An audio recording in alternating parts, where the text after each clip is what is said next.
الحمد للہ نحمده ونستعینه ونستغفره ونؤمن به ونتوکل علیہ ونعوذ باللہ من شرور انفسنا ومن سیئات اعمالنا من يهده الله فلا مضل له ومن يضلله فلا هادي له واشهد ان لا اله الا الله وحده لا شريك له واشهد ان محمدا عبده ورسوله اما بعد. قال الله تبارك وتعالى في كلامه المجيد اعوذ بالله من الشيطان الرجيم بسم الله الرحمن الرحيم والعصر ان الانسان لفي خسر الا الذين آمنوا وعملوا الصالحات وتواصوا بالحق وتواصوا بالصبر. وقال تعالى في موضع آخر يا أيها الذين آمنوا اتقوا الله وكونوا مع الصادقين. قال النبي صلى الله عليه وسلم المرء على دين خليله فلينظر أحدكم من يخلل أو كما قال عليه الصلاة والسلام. صدق الله العظيم. اللهم صل على سيدنا محمد وعلى آل سيدنا محمد وبارك وسلم. اللهم صل على سيدنا محمد وعلى آل سيدنا محمد وبارك وسلم. اللهم صل على سيدنا محمد وعلى آل سيدنا محمد وبارك وسلم. محترم بزرگوں، دوستوں اور عزیز ساتھیوں اور میرے ایمانی بھائیوں، ہم یہاں پر دوسری تاخیرات کے عنوان سے جمع ہیں اور یہ بات طے شدہ ہے کہ اللہ تبارک و تعالی جس کو پسند کرتا ہے وہ اپنے گھر میں ان کو آنے کی دعوت دیتا ہے مختلف عبادات کی نوعیت کے اعتبار سے. تو ہمارا یہاں جمع ہونا یہ ہمارے لیے بڑی سعادت کی بات بھی ہے. آپ کے سامنے جو صورت پڑھی گئی ہے اس صورت سے ہم سب واقف ہیں اور بہترین انداز میں یاد بھی ہے. اس صورت کے متعلق کتابوں میں لکھا ہے کہ امام شافعی رحمۃ اللہ علیہ لکھتے ہیں کہ اگر اللہ تبارک و تعالی پورا قرآن کے بجائے صرف ایک یہ صورت نازل کرتا تب بھی لوگوں کو ہدایت کے لیے یہ صورت کافی ہے. اتنی عظیم الشان صورت ہے اور اس میں ایسا بہترین پیغام دیا گیا. اللہ تبارک و تعالی اس میں زمانے کی قسم کھا کر بات ارشاد فرماتے ہیں. اب مفسرین فرماتے ہیں کہ اس میں جو زمانے کی قسم کھائی گئی ہے وہ اللہ کے نبی صلی اللہ علیہ وسلم کا زمانہ ہے. بعض مفسرین کہتے ہیں کہ اس میں عمومیت ہے، تمام زمانے مراد ہے. اس اعتبار سے دیکھا جائے تو اللہ تبارک و تعالی اس صورت میں یوں فرما رہے ہیں کہ تمام انسان خسارے میں ہیں، گھاٹے میں ہیں. اور کیسا گھاٹا؟ بہت بڑا اور زبردست گھاٹے میں ہیں. اب نکلنے کے لیے، اس خسارے سے نکلنے کے لیے اللہ تبارک و تعالی نے 4 چیزیں اور 4 کام بتائے ہیں. اب یہ 4 کام جو کر لیں گے وہ خسارے سے اور وہ خطرات سے بچنے والے شمار کیے جائیں گے. اللہ تبارک و تعالی نے اس صورت میں جس نوعیت سے، جس ڈھنگ سے بات کو ارشاد فرمائے ہیں وہ دراصل انبیاء علیہ الصلاۃ والسلام کو جو طریقہ دیا گیا تھا وہی طریقہ اس میں جو ہے ملحوظ رکھا گیا. جیسا کہ انبیاء سابقین اپنی امتوں کے پاس آتے تھے تو ان کو غفلت سے بیدار کرنے کے لیے، ان کو غفلت سے جگانے کے لیے، کیونکہ وہ دنیا میں ایسے مگن ہو جاتے تھے، مدہوش ہو جاتے تھے، خوش عیش کی ایسی زندگی گزارتے تھے جس میں جو ہے اللہ کو بھول جاتے، پیدا کرنے والے کو بھول گئے، مرنے کو بھول گئے، مرنے کے بعد قبر و حشر کی چیزوں کو بھول گئے، اور پھر قیامت اور قیامت کے بعد پیش آنے والے احوال کو بھول گئے، اور پھر یہاں تک کہ جہنم اور جہنم کے عذابات اور اس کے جو جو احوال ہے سب کو بھول گئے، تو اللہ تبارک و تعالیٰ کسی نبی کو بھیجتا اور وہ اس ڈھنگ سے جو ہے امت کو سمجھاتے، تعلیم دیتے، ان کو جگاتے، ان کے اوپر پڑی ہوئی غفلت کی چادر کو نکالتے۔ میرے دوستو، اگر ہم غور کریں تو یہی صورت، یہی کیفیت آج امت مسلمہ کی بالعموم ہے۔ آپ پوری دنیا میں دیکھیں، آپ خود غور کر سکتے ہیں، ہم جو ہے اخبارات کا مطالعہ کرتے ہیں، دوسرے سوشل میڈیا کو جو ہے پڑھتے ہیں، سنتے ہیں کہ کتنے ایسے مسلم ممالک ہے بالکل جو ہے مسلم ممالک ہونے کے باوجود ان کے اندر ایمانی غیریت، ایمانی احساس، یہ ساری چیزیں ختم ہو چکی ہے۔ فلسطین کا حال ہمارے سامنے ہے کہ کیا نوعیت ہے اور کس طرح ان کے ساتھ حالات پیش آ رہے ہیں، اس کے باوجود کوئی ہمدردی، کوئی غیرت نہیں۔ میرے دوستو، اللہ تبارک و تعالیٰ انبیاء علیہ السلام کو اسی لیے بھیجے تھے کہ امت کو جو ہے غفلت سے بیدار کرے، امت کو غفلت سے جگائے۔ اور اسی طرح ہم اپنے ملک پر بھی دیکھیں، ملک کے حالات کو دیکھیں۔ ہم جس ملک میں رہ رہے ہیں یہاں کے حالات کچھ عجیب نہیں ہیں، بلکہ جو ہے ایک بڑی سازش کے تحت میں ہم زندگی گزار رہے ہیں۔ ایسی سازش کہ اگر ہم غور کریں تو تقریباً 15-20 سال پہلے کچھ مٹھی بھر لوگوں کی ذہنیت ایسی تھی، اور پھر ان کے رگ و ریشے میں یہ بات پائی جاتی تھی جو فرقہ واریت جس کو کہا جاتا ہے، یہ فرقہ واریت کی ذہنیت اور ان کے رگ و ریشے میں یہ چیزیں موجود تھیں، اور یہ بہت کم تعداد میں تھے۔ لیکن آہستہ آہستہ یہ لوگ جو ہے جب آ گئے حکومتی سطح پر، پھر اس کے بعد جو ہے میڈیا کا استعمال کریں، اور یہ اس میڈیا کے ذریعے سے عام انسان کے ذہن میں وہ زہر گھولے ہیں، اور اس قدر خطرناک زہر گھول دیا گیا ہے کہ جہاں پر کمزور نہتے مسلمان دکھتے ہیں ان کی موب لنچنگ کی جاتی ہے، انہیں مارا پیٹا جاتا ہے، یہاں تک کہ اس کی جان نکل جاتی ہے۔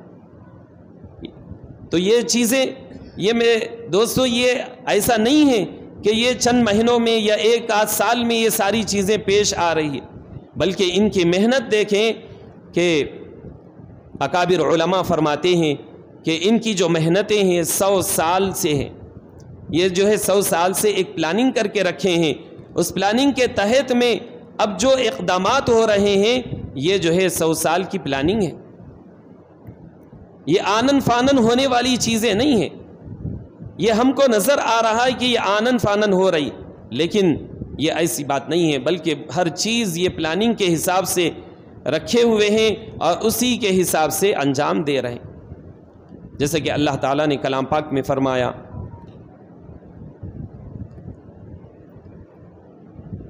کہ ہم ایسا جو ہے مجرم لوگوں کو امت پر اور لوگوں پر ایسا حاوی کر دیتے ہیں کہ پھر وہ جو ہے ایک مکر کرتے ہیں، سازش کرتے ہیں، لوگوں پر ظلم و زیادتی کرتے ہیں۔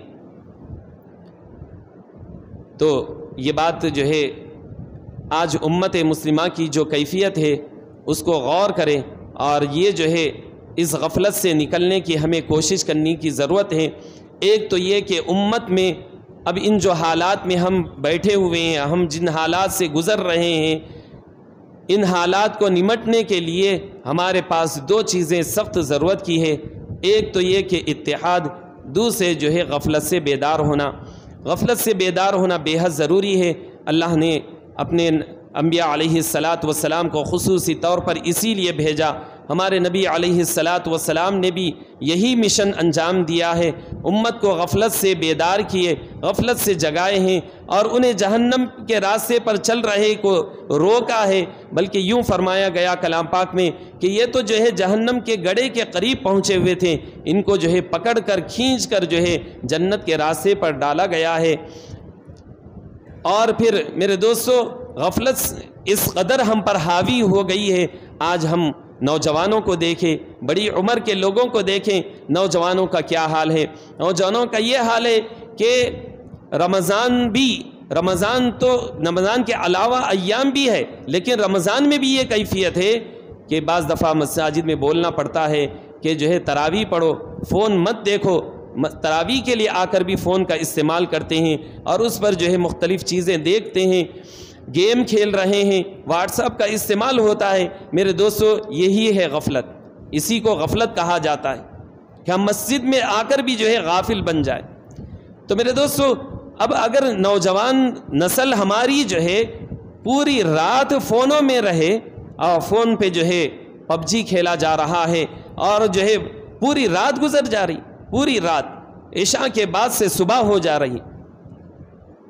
ایک وقت ایسا تھا اور ہم جو ہے کتابوں میں پڑھتے کہ صحابہ کے بارے میں، تابعین کے بارے میں، کہ وہ جو ہے عشاء کے بعد کھڑے ہوتے نماز کے لیے تو پوری قرآن کبھی کبھی ایک ایک رکعت میں، حضرت عثمان غنی رضی اللہ عنہ کے بارے میں آتا ہے کہ پوری قرآن ایک رکعت میں پڑھ لیا کرتے تھے، اور کوئی جو ہے پوری رات میں ایک قرآن پڑھ رہا ہے، نوافل میں جو ہے پوری قرآن ختم ہو رہی ہے۔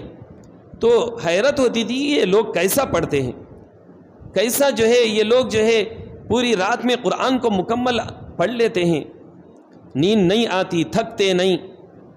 لیکن ان نوجوان نسل کو دیکھنے کے بعد، ان نوجوانوں کو دیکھنے کے بعد جو پوری رات ان کے آنکھوں میں نیند نہیں آتی صرف پب جی کھیلنے کے لیے اور فون کا استعمال کرتے کرتے عشاء سے فجر ہو جاتی ہے، یہ میرے دوستو اصل میں کیا ہے، دل جس چیز میں لگ جاتا ہے پھر اس کام کا کرنا آسان ہو جاتا ہے۔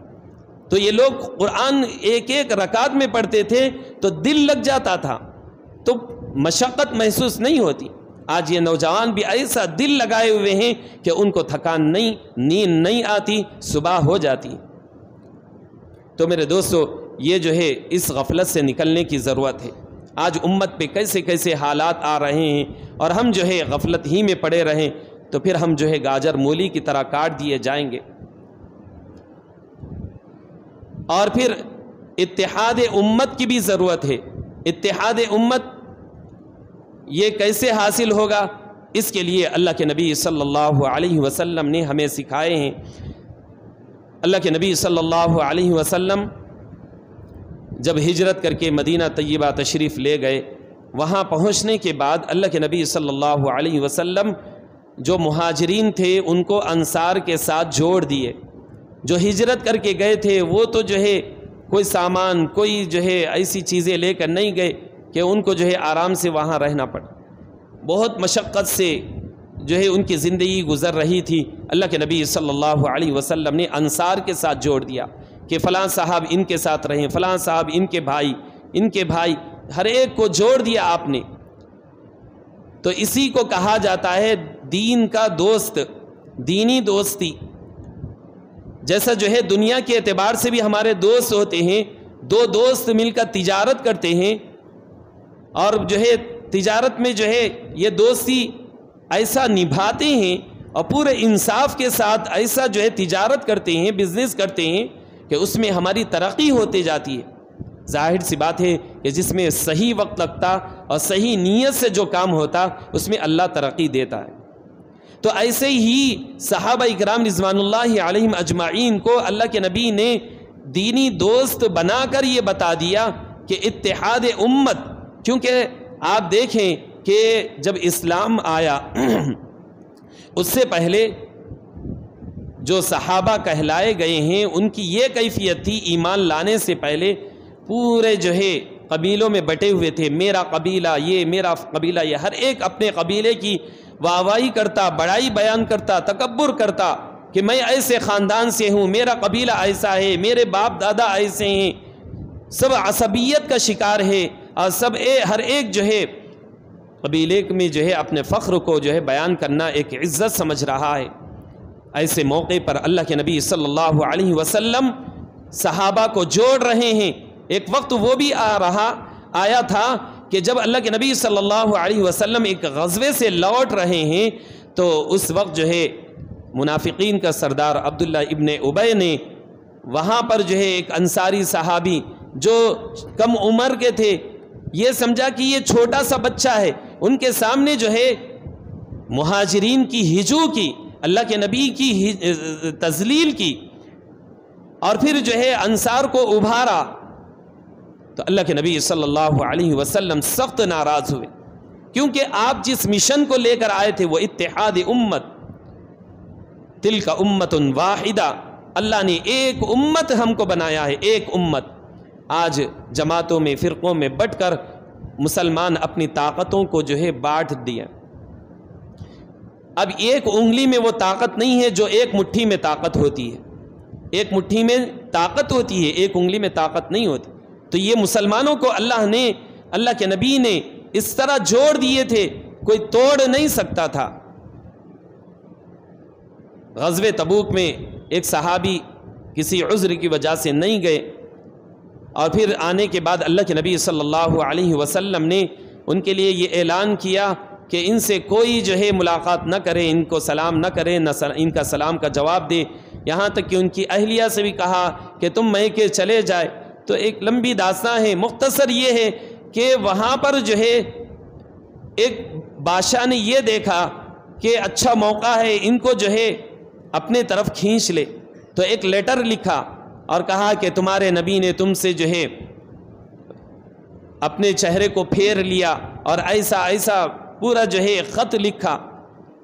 تو انہوں نے جو ہے اس خط کو پھاڑ دیا اسی وقت، اور کہا کہ یہ کتا مجھے جو ہے یہ سمجھتا ہے، یہ الفاظ ہے کہ مجھے یہ سمجھتا ہے کہ میں بک جاؤں گا، میں اپنے محبوب کے لائے ہوئے دین سے ہٹ نہیں سکتا۔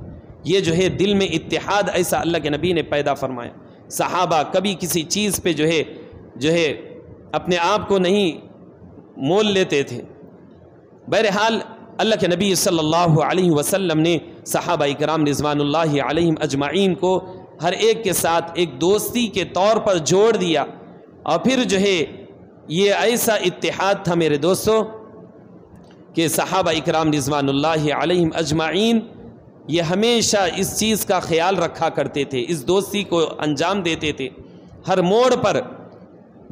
جب دینی دوست بنا دیا گیا تو اس سے دنیاوی اعتبار سے بھی ایسی دوستی ان کے اندر آ گئی کہ دنیا کا حاصل کرنا بھی ان کے لیے ایزی ہو گیا، آسان ہو گیا۔ بسا اوقات ہم یہ سمجھتے ہیں کہ دین میں ہم اگر وقت زیادہ لگائیں گے تو ہمارا دنیا کا نقصان ہو جائے گا، ایسی بات نہیں ہے۔ دنیا ہمارے پاس خود چل کے آ جاتی ہے، جیسا اللہ تبارک و تعالیٰ نے کلام پاک میں بھی فرمایا، یا ایھا الذین آمنوا اتقوا اللہ وکونوا مع الصادقین، اے ایمان والو تقوی اختیار کرو، اللہ سے ڈرو، اور ساتھ میں کونوا مع الصادقین، سچوں کے ساتھ رہو، اچھے کردار والوں کے ساتھ رہو، صالحین کے ساتھ رہو، علماء کے ساتھ رہو، علماء سے اپنے روابط رکھو۔ جب تک جو ہے اس امت کے تعلقات علماء کے ساتھ مضبوط رہیں گے پھر کوئی ان کو کمزور نہیں کر سکتا۔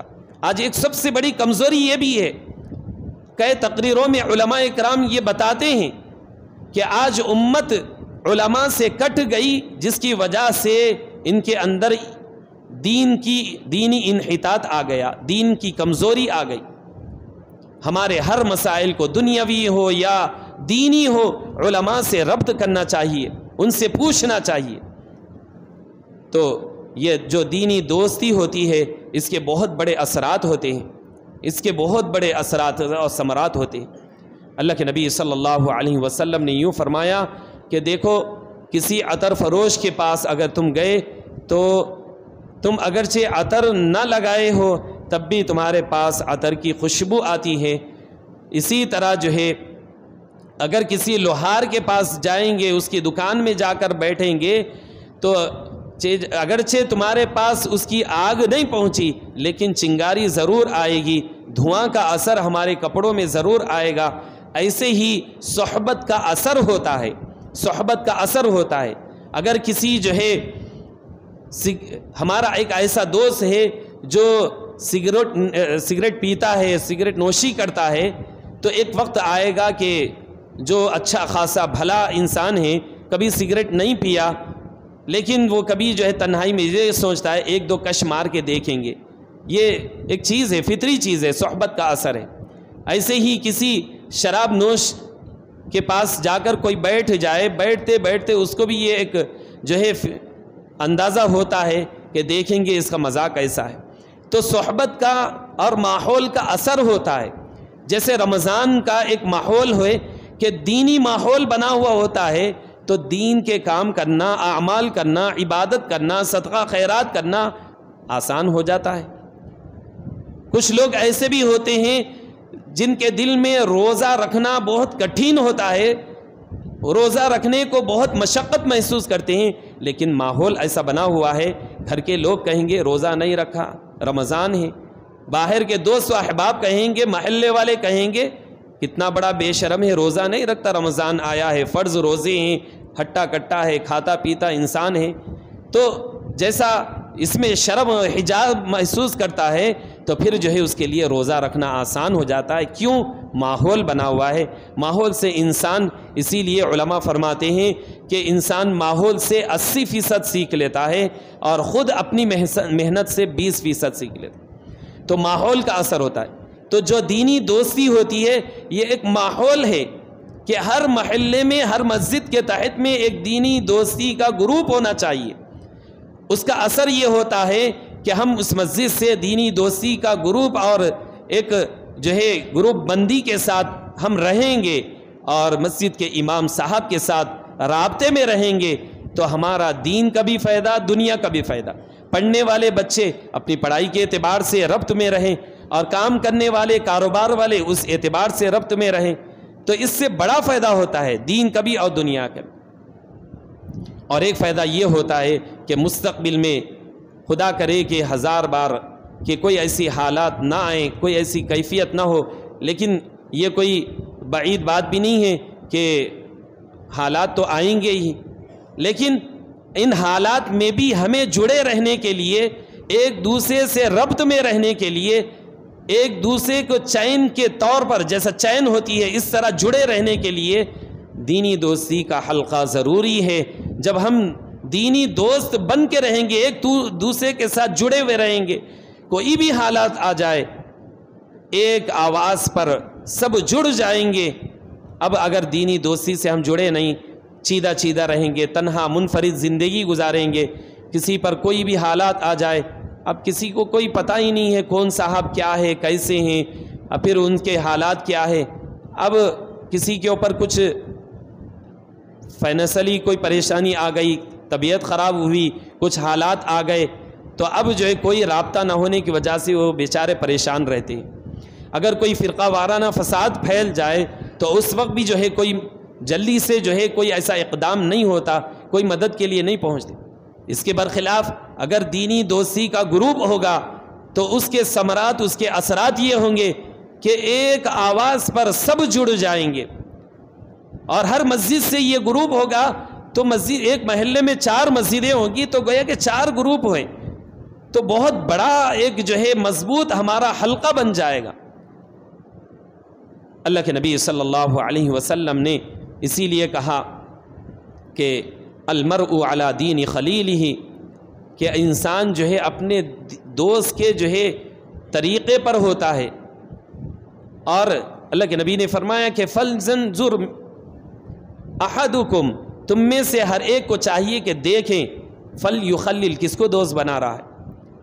تو دینی دوستی میں آنے کے بعد بہت سارے لوگوں کا یہ کہنا یہ ہے، نوجوان بچوں کا خاص طور سے یہ ان کا جو ہے تاثر ہے کہ ہم لوگ جو ہے روزانہ رات میں سونے سے پہلے 1-2 گھنٹے فون کا استعمال کرتے اور جس پہ جو ہے ہم موویز دیکھتے تھے یا پھر جو ہے پب جی کھیلتے یا کچھ اور جو ہے ایسے ہی لغویات میں مبتلا رہتے تھے.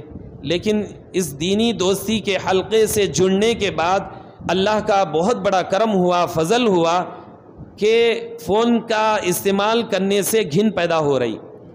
فون کا استعمال یعنی اس میں جیسے مووی پہلے دیکھتے تھے اب اس کا تصور بھی آتا ہے تو گھن پیدا ہوتی. تو میرے دوست اس کے بڑے اچھے ثمرات ہیں. تو اس کے لیے جو ہے ہم سب کو اس سے جڑنا چاہیے، اس میں جو ہے مضبوط ہونا چاہیے۔ ہمارے اپنے محلے سے ہر مسجد کے تحت میں ایک دینی دوستی کا گروپ ہو، جس سے جو ہے ہمیں جڑے رہنے میں بھی آسانی ہوگی۔ واٹس ایپ ایک گروپ ہو، پھر اس میں جو ہے سب جڑ جائے اور امام صاحب سے رابطے میں رہے ہر مسجد سے۔ ہمارے شہر کریم نگر میں بھی ہمارے اس ریاست کے ایک بزرگ شخصیت حضرت مولانا شفیع الدین ندوی نقشبندی دامت برکاتہم، بہت ہی فکر انگیز آپ کی زندگی ہے، اور آپ ایسے اس تعلق سے، دینی دوستی کے تعلق سے بہت فکر میں رہتے، اصلاحی تعلقات اور دینی دوستی کے تعلق سے بالکل اس میں گویا کہ اپنے آپ کو وقف کر دیے۔ اور الحمدللہ حیدرآباد کے بعد سب سے زیادہ مضبوط حلقہ شہر کریم نگر کے حلقے ہیں، اس میں بھی تقریباً 10 جو ہے گروپ ہیں۔ تو اس میں جو ہے میرے دوستو بہت سارے ایسے لوگ ہیں، اس میں جڑنے کے بعد دنیاوی اعتبار سے بھی کچھ ایسے لوگ تھے جو کاروبار کے اعتبار سے پریشان تھے، دوسرے ایسے کچھ لوگ تھے، کوئی اچھا آدمی مل جائے کہ میرا جو بزنس چل رہا ہے، کاروبار چل رہا ہے، میرے ہیلپ کے لیے، مدد کے لیے کوئی نوجوان مل جائے۔ تو اس حلقے میں جڑنے کے بعد معلوم ہوا کہ فلاں صاحب تو جو ہے تلاش معاش کے لائن سے پریشان ہیں، ان کو روزگار نہیں ہے، تو پھر ان کو جو ہے روزگار مل گیا۔ اس طرح تو دینی دوستی کے تحت میں دنیاوی کاروبار بھی الحمدللہ جڑ رہے ہیں، بہت فائدہ ہو رہا ہے۔ تو ہمیں چاہیے کہ اس طرف توجہ دے۔ رمضان کا مہینہ ہمیں سکھانے کے لیے ہے، مشق کا ہے، اس میں بہت ساری ہم چیزیں سیکھ رہے ہیں، عبادات کی مشق ہو رہی ہے، روزے کے ذریعے سے تقویٰ سیکھ رہے ہیں، تراویح کے ذریعے سے مشقت کو برداشت کرنا سیکھ رہے ہیں، اور پھر سب سے بڑی بات رمضان میں تمام عبادات اور روزے کے ذریعے سے اللہ کی ماننا، اللہ کی مان کر چلنا سیکھ رہے ہیں۔ سحر کھاتے ہیں تو اب ٹائم دے کر ہم جو ہے سحری بند کر دیتے ہیں، کھانا پینا بند کر دیتے ہیں۔ کوئی پولیس نہیں آتا، کوئی پولیس کا جو ہے کوئی ایسا ہرن نہیں مارا جاتا کہ کوئی ڈر کر جو ہے خوف سے کھانا پینا بند کر، بلکہ اللہ کے شوق میں اللہ کا حکم سمجھ کر کھانا پینا بند کر دیتے ہیں۔ کھانا پینا حلال چیز ہمارے پاس غذائیں رکھی ہوئی ہے، پھر کیوں بند کرتے؟ اللہ کا حکم، میرے رب کا حکم ہے کہ بند کر دیں تو بند کر دیے۔ پھر اللہ کا حکم آیا، غروب آفتاب ہو گیا ہے کہ اب کھا لو تو کھا لیتے ہیں۔ تو اللہ کی مان کر چلنے کی پریکٹس ہو رہی ہے۔ تو یہ جو پریکٹس ہوئی ہے، مشق ہوئی ہے، اس کو 11 مہینے میں بھی باقی رکھنا ہے۔ ایسا نہیں کہ رمضان گیا تو تمام چیزیں، تمام خوبیاں جو ہم نے رمضان میں سیکھے بس ختم، اس کو چھوڑ دیا جائے، نہیں، تو اس کو باقی رکھنا بھی ضروری ہے۔ تو آپ کے سامنے جو خاص طور سے دوستی کے تاثرات کے تعلق سے جو بات کہی گئی ہے، اللہ مجھے اور آپ کو، ہم سب کو ان باتوں کو سمجھنے، عمل کرنے کی ہم کو توفیق عطا فرمائے۔ وآخر دعوانا الحمدللہ رب العالمین۔